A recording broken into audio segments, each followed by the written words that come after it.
കേരളത്തിലെ വാർത്താ ചാനലുകളുടെ അമിത മത്സരം ഇറാൻ യുദ്ധ പശ്ചാത്തലത്തിൽ അതിന്റെ പാരമ്യത്തിൽ എത്തിയിരിക്കുന്നു. ഈ യുദ്ധമേഖലയിൽ നിന്നും നേരിട്ട് റിപ്പോർട്ട് ചെയ്യുന്നു എന്ന മട്ടിൽ ആക്രോശ മുഖരിതമായിട്ടുള്ള വാർത്തകൾ ന്യൂസ് സ്റ്റുഡിയോകളിൽ നിന്നും എത്തുന്നതിൽ വ്യാജ വാർത്തകളാണ് ഏറെ എന്നതിന് ഇരകളായി മാറുന്നത് പ്രവാസി സമൂഹങ്ങളാണ്. ഇതിന്റെ ഏറ്റവും പുതിയ ഉദാഹരണം തേടിയെത്തിയത് UK മലയാളികൾ ഉൾപ്പെടെയുള്ള യൂറോപ്യൻ മലയാളി സമൂഹത്തെയാണ്.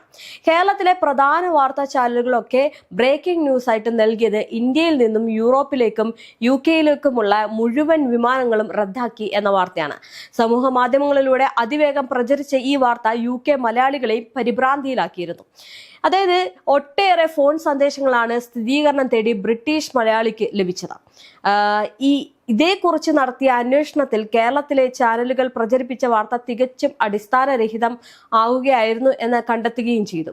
അതായത് വാർത്തയുടെ ഉറവിടം സംബന്ധിച്ച സൂചനകൾ ഇല്ലാതെ പുറത്തുവിട്ട ഈ വാർത്ത കേട്ടുകേൾവിയുടെ അടിസ്ഥാനത്തിൽ പിറന്നതാണ് എന്ന് അനുമാനിക്കേണ്ടി വരും. ഇന്ത്യൻ വ്യോമസേനാ മന്ത്രാലയം എയർ ഇന്ത്യയും ഇത്തരമൊരു സൂചന നൽകുന്ന ഒരു അപ്ഡേറ്റും നൽകിയിട്ടില്ല എന്നതാണ് മറ്റൊരു കാര്യം. ഇനി വാർത്തകളുടെ നിജസ്ഥിതി പരിശോധിക്കാതെ ബ്രേക്കിംഗ് ന്യൂസ് നൽകി പ്രേക്ഷകരെ പിടിച്ചിരുത്താനുള്ള തന്ത്രത്തിൽ അനേകം ആളുകൾ പരിഭ്രാന്തനാകരുത് എന്നും വാർത്താ മത്സരത്തിൽ ലോകത്തിൽ പരിഗണിക്കപ്പെടുന്നില്ല എന്നതാണ് വ്യാജ വാർത്തകളുടെ അതിപ്രസരം സൂചിപ്പിക്കുന്നത്.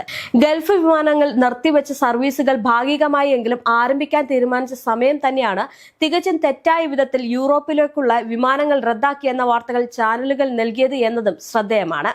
മാത്രമല്ല, നിരന്തരം വാർത്തകൾ മാറ്റിക്കൊണ്ടിരിക്കാൻ ചാനലുകൾക്ക് കഴിയുമെന്നതിനാൽ മുൻപേ നൽകിയ വ്യാജ വാർത്തയ്ക്ക് പകരം പുതിയ അപ്ഡേറ്റ് എന്ന നിലയിൽ തീർത്തും ഘടകവിരുദ്ധമായിട്ടുള്ള പുതിയ വാർത്ത അവതരിപ്പിക്കാനും കഴിയും എന്ന സാധ്യതയാണ് മലയാളം ചാനലുകൾ ഉപയോഗിക്കപ്പെടുന്നത്.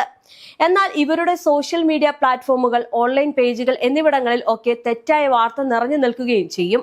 അത്തരം അപ്ഡേറ്റുകൾ പിൻവലിക്കാൻ പോലുമുള്ള മാനുഷിക പരിഗണന ചാനൽ കൈകാര്യം ചെയ്യുന്നവർ ശ്രദ്ധിക്കാറുമില്ല.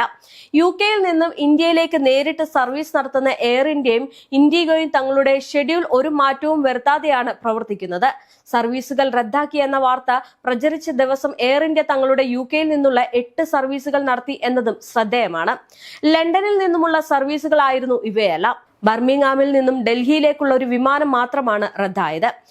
ഗൾഫ് റൂട്ട് സാധ്യമായ വിമാനങ്ങളെല്ലാം പറക്കാനും GCC യോഗം ചേർന്ന് ഗൾഫ് വിമാന കമ്പനികൾക്ക് കുടുങ്ങിപ്പോയ യാത്രക്കാരെ ആദ്യം ലക്ഷ്യത്തിൽ എത്തിക്കാനും നിർദ്ദേശം നൽകിയ സമയത്ത് തന്നെയാണ് കേരളത്തിൽ ചാനലുകൾ അതൊന്നും ശ്രദ്ധിക്കാതെ യൂറോപ്യൻ റൂട്ടിൽ വിമാനങ്ങൾ റദ്ദാക്കിയെന്ന പച്ചക്കള്ളം അടിച്ചുവിട്ടത്. ഒമാനിൽ നിന്നും അബുദാബിയിൽ നിന്നും സൗദിയിൽ നിന്നും വിമാനങ്ങളും കഴിഞ്ഞ ദിവസം ലണ്ടനിൽ നിന്ന് ലാൻഡ് ചെയ്തവയിൽ ഉൾപ്പെടുന്നുണ്ട്. പ്രധാനമായും ദുബായിൽ നിന്നും എമിറേറ്റ്സ് വിമാനങ്ങളാണ് ക്യാൻസൽ ചെയ്യപ്പെട്ടതിൽ കൂടുതൽ ഉള്ളത്. ദുബായ് വിമാനത്താവളത്തിന്റെ പ്രവർത്തനം പൂർണ്ണ സജ്ജമല്ലാത്തതിനാലാണ് ഇവിടെ നിന്നുള്ള വിമാനങ്ങൾ എത്താത്തത് എന്നതാണ് ലഭ്യമാകുന്ന വിവരം. തെറ്റായ വാർത്തകൾ വിശ്വസിച്ച് യാത്ര ചെയ്തിരുന്നാൽ മുഴുവൻ തുകയും നഷ്ടമാകും. അതേസമയം തെറ്റായ വാർത്തകൾ വിശ്വസിച്ച് യാത്ര ചെയ്യാതിരുന്നാൽ വിമാനങ്ങൾ നഷ്ടമായി എന്ന് കാണിച്ച് ടിക്കറ്റ് എടുക്കാൻ ചിലവാക്കിയ പണം തിരികെ ലഭിക്കില്ല എന്നാണ് പ്രധാന ടിക്കറ്റ് ബുക്കിംഗ് ഏജൻസികൾ അറിയിക്കുന്നത്. കഴിഞ്ഞ ദിവസം ഒമാൻ എയർവേസിൽ ടിക്കറ്റ് എടുത്തിരുന്ന ഒരു മലയാളി കുടുംബയാത്ര ചെയ്യാൻ തയ്യാറാകാത്ത സാഹചര്യത്തിൽ അവരുടെ ടിക്കറ്റിന്റെ മുഴുവൻ പണവും നഷ്ടമായി. യുദ്ധ സാഹചര്യം കണക്കിലെടുത്ത് യാത്ര ഒഴിവാക്കുകയായിരുന്നു ഈ കുടുംബം. ടിക്കറ്റ് മുൻകൂർ ക്യാൻസൽ ചെയ്യാതിരുന്നത് വിനയാവുകയും ചെയ്യും.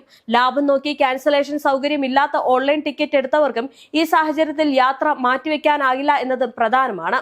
വിമാനങ്ങൾ പറക്കുന്ന സാഹചര്യത്തിൽ യാത്ര നടത്തിയേ മതിയാകൂ എന്നതാണ് ഇത്തരം ടിക്കറ്റുകൾ കയ്യിലുള്ളവർ നേരിടുന്ന പ്രതിസന്ധി.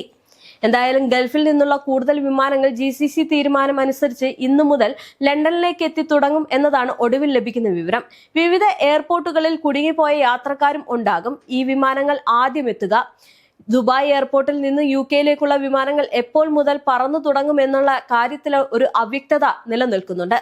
എന്നാൽ ഇന്നലെ വൈകുന്നേരത്തോടെ വിമാനത്താവളം ഏറെക്കുറെ പ്രവർത്തന സജ്ജമായതോടെ ഭാഗികമായി പറന്നു തുടങ്ങാൻ എമിറേറ്റ്സ് തീരുമാനിച്ച വിവരം പുറത്തു വന്നത് ഏറ്റവും അധികം യാത്രക്കാരെ കൈകാര്യം ചെയ്യുന്ന വലിയ വിമാന കമ്പനികൾ ഒന്നായതിനാൽ ഏറെ ആശ്വാസത്തിലാണ് യാത്രക്കാർ. എന്നാൽ കഴിഞ്ഞ ദിവസം വൈകുന്നേരത്തോടെ വിമാനത്താവളം ഏറെക്കുറെ പ്രവർത്തന സജ്ജം ആയതോടെ ഭാഗികമായി പറന്നു തുടങ്ങാൻ എമിറേറ്റ്സ് തീരുമാനിച്ച വിവരം പുറത്തു വന്നത്.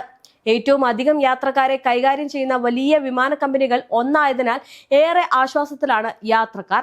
മിഡിൽ ഈസ്റ്റിൽ ഏകദേശം 1 ലക്ഷത്തിലേറെ ബ്രിട്ടീഷുകാർ കുടുങ്ങിക്കിടക്കുന്നു എന്നതിനാൽ എമിറേറ്റ്സ് പറന്നു തുടങ്ങുമ്പോൾ ബ്രിട്ടീഷ് യാത്രക്കാർക്ക് മുൻഗണന ലഭിക്കാനും സാധ്യത ഏറെയാണ്.